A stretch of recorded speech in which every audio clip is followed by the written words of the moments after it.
कि मैं समझता हूँ कि किसी भी डेवलपिंग नेशन को अगर आप कन्वर्ट करना चाहते हैं to a modernised and developed society या सिविलाइजेशन, तो उसमें टेक्निकल एजुकेशन तो for all intents and purposes एक चीट कोड है। एक एसेंशियली हमारे पास एक मैजिक वॉन्ड है। आपके मुल्क में टेक्नोलॉजी ने तरक्की की है, डेवलपमेंट आई है, आइदर वो सॉफ्टवेयर टेक्नोलॉजी हो, वो कंप्यूटर इंफॉर्मेशन टेक्नोलॉजी हो। First of all, it's very important to understand and absorb that job interviews can be extremely daunting. बिस्मिल्लाहिर्रहमानिर्रहीम, अस्सलाम वालेकुम guys, I am Farhan Baloch और आप लोग देख रहे हैं हमारा यूट्यूब चैनल फरहान टेक्स फेयर। तो आप कहेंगे ये फरहान टेक्स फेयर कैसे हो गया है फरहान बलोच प्रोडक्शन से। तो बेसिकली पहले मैं डेली ब्लॉगिंग करता था, नाम की कभी कभी ब्लॉग लगा देता था। तो मैंने सोचा कि क्यों ना अब चेंज कर दिया जाए, क्योंकि आप लोगों के साथ कोई ऐसी चीज शेयर की जाए जिसका आपको फायदा और मुझे भी फायदा हो। मुझे भी फायदा होगा कि मेरा इल्म बढ़ेगा, आपको भी फायदा होगा कि आपका भी इल्म बढ़ेगा। इसी मुताबिक हमारी आज की वीडियो है about how important the technical education is for the development of our country and which steps we should take for job hunting। Job hunting के कौन कौन से स्टेप्स हैं जो हमें करने चाहिए और टेक्निकल एजुकेशन क्या है एक्सपर्ट से जानेंगे इस वीडियो के अंदर। तो सबसे पहले वीडियो शुरू करने से पहले अगर आप हमारे चैनल के ऊपर नए आए हैं, आपने हमारे चैनल को सब्सक्राइब नहीं किया, so make sure you subscribe to our channel, bell icon को जरूर दबाइएगा ताकि नेक्स्ट वीडियोस की अपडेट सबसे पहले आपको पहुंचे। तो सबसे पहले हम शुरू करते हैं मिस अफशीन इफ्तिखार से, जो कि ट्रांसफॉर्मेशनल ग्लोबल एचआर लीडर हैं। उनसे पूछते हैं कि कौन से स्टेप्स हैं जॉब हंटिंग के जो हमें करने चाहिए, और मैम हमें बताएंगी मास्टरिंग जॉब इंटरव्यूज के इंटरव्यू के लिए हमें किस तरह से तैयारी करनी चाहिए, किस तरह से हम इंटरव्यूज को क्लियर कर सकते हैं। ये हम लोग देखते हैं पहले मिस अफशीन इफ्तिखार के insights. So let's go for her. Hi everyone, this is Afshin Iftikhar, and I'm going to talk to you about mastering job interviews and how to avoid some common pitfalls that we make while preparing for job interviews. First of all, it's very important to understand and absorb that job interviews can be extremely daunting. But with the right mindset and with preparation, you can certainly master them with confidence. So once we talk about how to prepare for job interview, the topmost item is that go through the JD that you are applying for, go through the company's website that you are going to, and understand that what their business does. That doesn't mean that you have to go into very deep about every product and services they are providing, but certainly to understand that where they are located, how many employees do they have, what are the locations they cover, where their major customer base is, and how they're making money. So very high level of that organization and their business. Second, the job description that you are applying for or you have already applied for, that job description, how your skill set align with that job description. It's important because you will be creating some flow in your mindset that how you have already performed that job or how you will be working on that job very efficiently and effectively. So that's your preparation. Second important aspect is while you're appearing in the job interview or you are already sitting in front of the panel, speak with honesty and truth. Do not ramble your answers just to make an impression. You know what I mean? I mean here is that once you are appearing in an interview, you do not need to make an impression. Once you will be speaking truth, you will be displaying honesty, you will be authentic, you will look like a confident person naturally, and then you will not be taken because see, panel is very smart. They would take you, they would definitely take an idea if you will be rambling the answers. So do not try to do that. Speak honestly that whatever you know and whatever you do not know, but definitely you have potential that you can learn and you can grow with that organization. So that is the second tip to appear in interview. The common pitfalls that you certainly be avoided. Number one, do not go with a lack of preparation. As I have shared enough in the start of our conversation, that interview is a two-way street. So definitely when you will be going well prepared, like the panel is coming well prepared by going through your JD, the companies you have served, or maybe the university you have studied from. So likewise, once you will be going through the company details, you'll be looking more confident. So lack of preparation is not an option. Second is do not look overconfident or underconfident. Strike a very good balance between how to sell yourself, not by showing that I can do anything in this world, but definitely do not by going underselling yourself and making sure that you are putting your right value on the table. And again, it will come with natural confidence and preparation. Once you will try to make an impression, you will be stuck, you will be looking nervous and upset and anxious. But once you will go well prepared about your JD, about your organization, whatever you are going for, then definitely you will look more confident. Last but not the least, do not forget about asking questions. It's vital that the way they are asking you questions, by the end of your conversation, you have right questions to ask. Again, not for the sake of asking question, but actually by understanding the top 3 priorities of that job, top 3 skill set required for that job, what did make them to open for that position and to hire for that position, how you can add value and how it is related to you. So ask those wonderful questions that you can actually understand, and you can make an impression indirectly anyways that you are enthusiastic about this job and you are excited to be part of their organization. I hope this makes sense to you.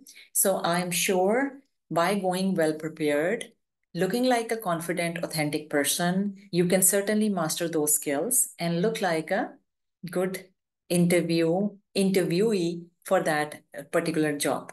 So go shine in your next round of interview, and do not forget to share with me how was your experience. Best of luck. जी, तो आपने सुना mister Afsheen Iftikhar से कि कौन कौन से steps हैं जो हम लोगों को ले लेनी चाहिए जब हम जॉब इंटरव्यू के लिए जाते हैं। तो ये एक इतना अच्छा पार्ट था, one of the favourite of my video के इस पार्ट की वजह से मेरी भी नॉलेज बढ़ी और आई होप कि आप लोगों की भी नॉलेज बढ़ी होगी। तो आगे चलते हैं और now let's see that what does engineer mister Hammad, जो कि मेरे कॉलेज के अंदर इंस्ट्रक्टर भी हैं, उनका चेक करते हैं सेशन। उनका सेशन है टेक्निकल एजुकेशन के ऊपर, how much the technical education is important for us. तो आए देखते हैं जी सर के मुताबिक टेक्निकल एजुकेशन कितनी ज़रूरी है कंट्री की डेवलपमेंट के लिए, और कौन कौन सी ऐसी चीज़ें हैं जिसकी वजह से अभी तक हम पीछे हैं कंट्री में डेवलपमेंट के लिए। आए सर का सेशन चेक करें। Assalamu alaikum. Yes, Farhan, thanks for having me. My name is Mohammad Hamad and I'm an engineer and technical educator from Lahore. अगर बात की जाए टेक्निकल एजुकेशन की, तो मैं समझता हूँ कि उसके ऊपर आप जितने भी एसेस लिख लें वो आपको कम पड़ जाएंगे। और इसकी रीज़न जो सबसे छोटी सी भी और सबसे सिंपल रीज़न भी यही है कि मैं समझता हूँ कि किसी भी डेवलपिंग नेशन को अगर आप कन्वर्ट करना चाहते हैं to a modernised and developed society या सिविलाइजेशन, तो उसमें टेक्निकल एजुकेशन तो for all intents and purposes एक चीट कोड है, एक एसेंशियली हमारे पास एक मैजिक वॉन्ड है जिससे आपकी सारी transformation to developing to development हो सकती है। और ये सिर्फ एक एग्जैजरेशन नहीं है या हाइपरबली नहीं है, बल्कि अगर आप हिस्ट्री की तरफ देखेंगे तो हिस्टोरिकल पर्सपेक्टिव भी हमें ऐसे मिलते हैं जो कि इस बात की तायद करते हैं, इस बात की कन्फर्मेशन देते हैं।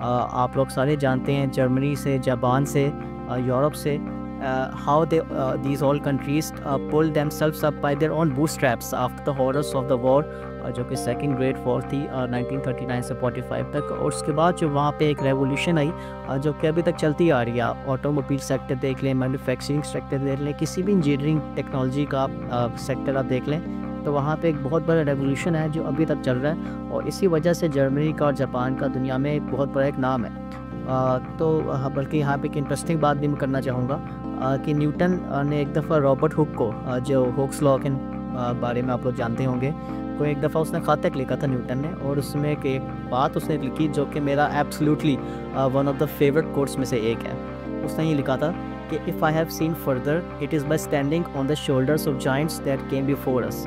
तो एसेंशियली इसका मतलब यही है कि अगर हम हिस्ट्री से कुछ सबक नहीं सीखेंगे, हिस्ट्री से हम कॉन्टेक्स्ट नहीं निकालेंगे किसी भी चीज़ का, तो we will keep repeating the same mistakes. और अनफॉर्चुनेटली हमारा मुल्क में एक स्टिग्मा भी एक बन चुका है कि हम जो समझते हैं कि बच्चे पढ़ने वाले हैं, जो कि बच्चे थोड़े ब्राइट हैं, जिनमें हमें कोई स्पार्क नज़र आता है, हम उनको आंखें बंद करके एफएससी की तरफ पुश कर देते हैं कि आप एफएससी में पढ़ें, उसके बाद अगर आपने इंजीनियरिंग करनी है, किसी भी फील्ड में जाना तो आप जाएँ। और एक ये दूसरी तरफ इसका जो एंड ऑफ द स्पेक्ट्रम, जो इसका अपोजिट स्पेक्ट्रम है, तो वहाँ पे हमें नज़र आता है कि जो बच्चे मैट्रिक में स्ट्रगल करते हैं या जिनके मार्क्स इतने अच्छे नहीं होते, हम उनको चुप करके DAE diploma for social engineering में पुश कर देते हैं और हम उसका वहाँ से पीरियड लेने की कोशिश करते हैं। हालांकि अगर हम स्टिग्मा को ख़त्म करें, क्योंकि look, you can back this drum all day long if you want, लेकिन at the end of the day there are no two ways around it. अगर आप इंडस्ट्री में ना सिर्फ सर्वाइव बल्कि थ्राइव करना चाहते हैं, तो आपकी जो कंसेप्चुअल अंडरस्टैंडिंग है should be at par with your practical knowledge and skills.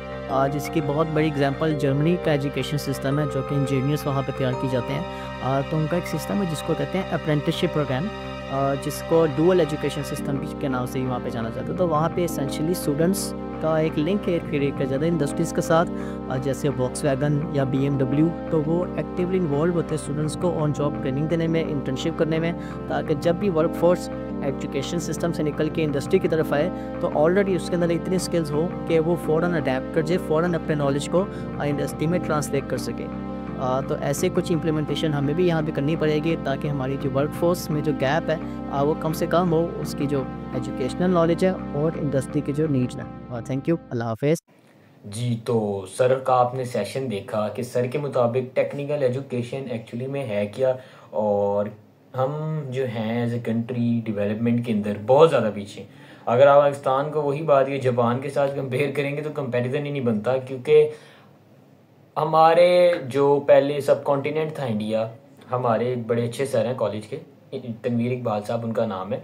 तो मैं कोशिश करूँगा सर को भी कि थोड़ा सा वो टाइम दें हमें, लेकिन सर की जो टीचिंग है इतनी अच्छी है कि सर ने सब बता दिया है कि देखें, अंग्रेज़ों ने 90 साल के अंदर अंदर पूरे सब कॉन्टिनेंट के अंदर इतनी डेवलपमेंट कर दी जो हम पिछले 78 सालों से नहीं कर सके। क्योंकि पहले अंग्रेज आए, उन्होंने लूट मार मचाई, गुलाम बनाया, मारा पीटा, गुलाम तो खैर एंड तक थे।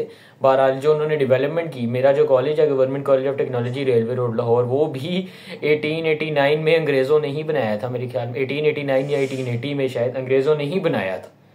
पाकिस्तान के अंदर अभी तक वही रेल ट्रैक चल रही है जो अंग्रेज़ों ने बनाई थी, हमने अभी तक खुद से कुछ भी नहीं बनाया। तो मैं कोशिश करूँगा तनवीर इकबाल साहब को भी अपनी वीडियो में लेकर आएँ, सर से पूछेंगे कि आप भी थोड़े अपने इंसाइट शेयर करें। तो नेक्स्ट चलते हैं, मिस परी बलोच के इंसाइट सुनते हैं अबाउट जॉब हंटिंग। एक और सेशन बड़ा ही मैं कहता हूँ कि कमाल किस्म का, तो आए मैम से सुनते हैं। मैम का वॉइस नोट है हमारे पास 2 से 2.5 मिनट का। सुनते हैं मैम के मुताबिक हमें कौन कौन सी चीज़ें हैं जॉब हंटिंग के लिए जो हमें कर लेनी चाहिए।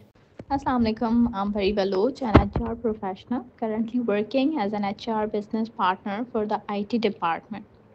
I know how overwhelming it can feel to stand at the crossroads of education and career. That's why I want to share how technical education and effective job hunting strategies can help you move forward with confidence. Let's start with technical education. It's a total game changer in today's job market. Think about it. In demand skills like programming, engineering, or design aren't just about knowing theory, they are about practical, hands on experience that employers love to see. It's these skills that can make you stand out in a sea of applications. Now, when it comes to landing your dream job, here are a few steps that can make all the difference. Number 1, upgrade your skills. Ask yourself, are my skills up to date? If not, dive into online courses, workshops, or certifications because employers value candidates who show they are committed to growth. Number 2, building a strong network. Here's a little secret, your network is your net worth. Attend events, join online communities, and don't be shy about connecting with people on LinkedIn. Most opportunities come from the relationships you build. Number 3, tailor your applications. Your CV isn't one size fits all. Take the time to align it with the role you are applying for. Show employers exactly why you are a great fit through your achievements and relevant projects. Number 4, prepare for interviews. Think of interviews as a conversation, not as an exam. Do your homework on the company and focus on sharing how technical skills solve real world challenges. I know the journey can feel daunting, but remember, technical education gives you the tools, and a smart job hunting strategy helps you build something amazing with them. If you're looking for some more guidance or just need someone to point you in the right direction, feel free to reach out to me on LinkedIn. Pari Baloch, I'll drop the link in the description or comments. You have got this, and I'm here to help. Thank you for your time. I look forward to connecting with you. जी, तो आपने ma'am परी Bloch का भी session देखा कि camera भाई क्या हुआ तुम्हें आज। मिस परी बलोच का भी आपने देखा कि उनका वॉइस नोट था। तो आप लोग जो है, जब से हमने शुरू किया ये वीडियो मिस अफशीन इफ्तिखार से इंजीनियर हम हाथ पे आए, फिर हम उसके बाद हम आए HR परी बलोच पर, उनके इंसाइट्स हमने देखे, तो हमें अभी तक यही पता लगता है कि कुछ ऐसी चीज़ें होती हैं जो क्लासरूम के अंदर हमें नहीं पता लग सकती। कुछ इसी तरीके की ऐप मैं आप लोगों के साथ शेयर करने लगा हूँ, जिस ऐप का नाम है एल्सा स्पीकिंग इंग्लिश। हमारे पाकिस्तान के अंदर काफ़ी ज़्यादा लड़के हैं या काफ़ी ज़्यादा लोग हैं जो इंग्लिश बोलने में काफ़ी ज़्यादा मुश्किल पेश आती हैं लोगों को। तो अभी जाएं प्ले स्टोर के ऊपर, एल्सा ऐप को डाउनलोड करें, और एल्सा ऐप को डाउनलोड करने के बाद आपके उसके ऊपर टेस्ट भी होंगे और आप जो है उसके से वोकैबुलरी सीख सकते हैं। और जो भी इंग्लिश का मैं कहता हूँ सब A to Z सारी इंग्लिश आप एल्सा ऐप से सीख सकते हैं। तो सबसे पहले आप जाएँ और एल्सा ऐप को डाउनलोड करें और दोबारा वीडियो के अंदर वापस आएँ। हाँ जी, तो अगला हमारा सेशन है मेरे इंस्ट्रक्टर का, जिन्होंने मुझे सेकंड ईयर में पढ़ाया और अभी भी वो मेरे सर हैं। BSc mechanical engineering gold medallist from UET Lahore, NEBOSH certified और IOSH सर्टिफाइड। जो बंदा निबोश सर्टिफाइड होता है उसकी काबिलियत के ऊपर मैं तो कभी शक नहीं करता, जिसने निबोश कर लिया हो, क्योंकि मुझे पता है कि निबोश कितना ज़्यादा मुश्किल है। हमारी अगली वीडियो इसी के ऊपर आने वाली है, तो आप लोग जल्दी से सब्सक्राइब कर लें, क्योंकि अब हमने अन्नी मचा देनी है यूट्यूब के ऊपर, इंशाल्लाह अल्लाह ताला खैर करे। तो हमारा अगला सेशन है जी, बगैर टाइम वेस्ट किए, इंजीनियर मिस्टर जुनेद, मैं फिर कहता हूँ the gold medallist of BSc mechanical engineering. आप बस सर का आप चेक करें, सर के मुताबिक टेक्निकल एजुकेशन क्या है और हम क्यों पीछे आए, सर से सुनते हैं। अस्सलाम वालेकुम, माय सेल्फ मोहम्मद जुनेद, और मैं ग्रेजुएटेड हूँ UET लाहौर न्यू कैंपस से मैकेनिकल इंजीनियरिंग में, और अभी government college of technology railway road में as a junior instructor appointed हूँ। और मोहम्मद फरहान बलोच जो कि मेरा स्टूडेंट था और अभी भी है, उसके एक प्रोजेक्ट पर डिस्कशन के लिए मुझे उसने इनविटेशन दिया, जिसका मैं बहुत मशकूर हूँ। और वो जो डिस्कशन था, उसका प्रोजेक्ट था, वो था why technical education is important for job hunting. तो उस पर मैं डिस्कस ये करना चाहूँगा कि अगर आप देखें कि टेक्निकल एजुकेशन यानी टेक्नोलॉजी का जब भी नाम आता है दुनिया में, जब भी आप डिस्कस करते हैं तो आप सुनते हैं कि आपके मुल्क में टेक्नोलॉजी ने तरक्की की है, डेवलपमेंट आई है। आइदर वो सॉफ्टवेयर टेक्नोलॉजी हो, वो कंप्यूटर इंफॉर्मेशन टेक्नोलॉजी हो, वो मैकेनिकल में हो, वो इलेक्ट्रिकल में हो। तो जब भी हमने सुना है तो वो हमने सुना है कि टेक्नोलॉजी ने अपने आप को ग्रो किया। तो इस हवाले से आपको जब भी मार्केट में, जॉब मार्केट में कम्पीट करना है तो आपके पास स्किल्स होनी चाहिए। तो जो स्किल्स हैं वो आपको टेक्निकल एजुकेशन देती है, ना कि जनरल एजुकेशन। टेक्निकल एजुकेशन में आप बेसिक्स जो है, बेसिक्स जो आपकी थ्योरेटिकल बेस होती है, उसके साथ साथ आप प्रैक्टिकल नॉलेज भी गेन करते हैं, प्रैक्टिकल हैंड ऑन स्किल्स भी गेन करते हैं, जो कि एक जॉब मार्केट में कम्पीट करने के लिए बहुत ज़्यादा ज़रूरी होती हैं। तो इसलिए अगर आप देखेंगे कि जब भी दुनिया में आप तरक्की याफ्ता ममालिक को देखते हैं तो उनमें देखते हैं कि उनकी जो टेक्नोलॉजी है वो ग्रो की गई है, और वो टेक्नोलॉजी के और वो आप देखेंगे कि वो उन्होंने अपने आप को कैसे तरक्की की राह पर गामज़न किया। तो वो जो है उनकी टेक्नोलॉजी ग्रो की और उन्होंने अपने आप को तरक्की की राह पर गामज़न किया, और वो तरक्की की राह पर गामज़न करने के लिए उनकी टेक्नोलॉजी ने अहम किरदार अदा किया, और वो टेक्नोलॉजी उनके तरक्की याफ्ता लोगों की टेक्निकल नॉलेज के हामिल लोगों ने उस तरक्की में उनकी मुआवनत की, हेल्प की। तो इसलिए हमारी पाकिस्तान में भी इस टेक्निकल नॉलेज के लिए, टेक्निकल नॉलेज की ग्रो के लिए टेक्निकल इंस्टीट्यूट्स बनाए गए हैं, जिसमें मैं एज आ जूनियर इंस्ट्रक्टर भी काम कर रहा हूँ। तो इसलिए जो है वो टेक्निकल नॉलेज है बहुत ज़्यादा इम्पोर्टेंट का हामिल है। इसके बरक्स अगर हम देखें कि जो जनरल एजुकेशन है, जो कि FSC हैं, ICS हैं, उनमें आपके पास थ्योरेटिकल नॉलेज बहुत ज़्यादा डिलीवर किया जाता है, but skills, practical knowledge, practical abilities जो हैं वो नहीं दी जाती, जो मार्केट में कम्पीट करने के लिए बहुत ज़्यादा ज़रूरी होती हैं। तो इसलिए जो है हमेशा आप देखेंगे कि टेक्निकल एजुकेशन ने ही अपनी मार्केट में अपनी जगह बनाई है और उसको ग्रो किया है मुल्क की तरक्की में। जज़ाकल्लाह। जी, तो आपने सर जुनैद से सुना कि सर के इंसाइट्स भी देखे टेक्निकल एजुकेशन के हवाले से। तो आप कहेंगे शुरू का लेके अब तक मैं टेक्नोलॉजी क्यों करी जा रहा हूँ? क्योंकि हम ये चाहते हैं कि हमारे मुल्क के अंदर ये चीज़ आम हो जाए। हम किसी भी डेवलप कंट्री को देखते हैं तो उन्होंने ऐसे नहीं डेवलपमेंट हुई, उस कंट्री की ऐसे नहीं डेवलपमेंट हुई, वो पीछे उनकी टेक्निकल लेबर है सारी। हम लोगों को यहाँ से DAE करके, BSc करके पाकिस्तान से बाहर जाना पड़ जाता है, क्योंकि हमें यहाँ पर एक अच्छी सैलरी नहीं ऑफर की जाती जिससे हम अपना घर क्या चलाएं, हम रोज़ का गुजारा नहीं कर सकते। तो 40,000 एक बेसिक सैलरी है पाकिस्तान के अंदर, जो कि एक बहुत बड़ा लम्हा फिक्री है। इसलिए हम पीछे रह चुके हैं। हमें चाहिए कि अपने टेक्निकल सेक्टर के ऊपर इन्वेस्टमेंट करें, बजट बढ़ाया जाए एजुकेशन इंस्टीट्यूट का, ज़्यादा से ज़्यादा टेक्निकल इंस्टीट्यूट जो हैं वो खोले जाएं।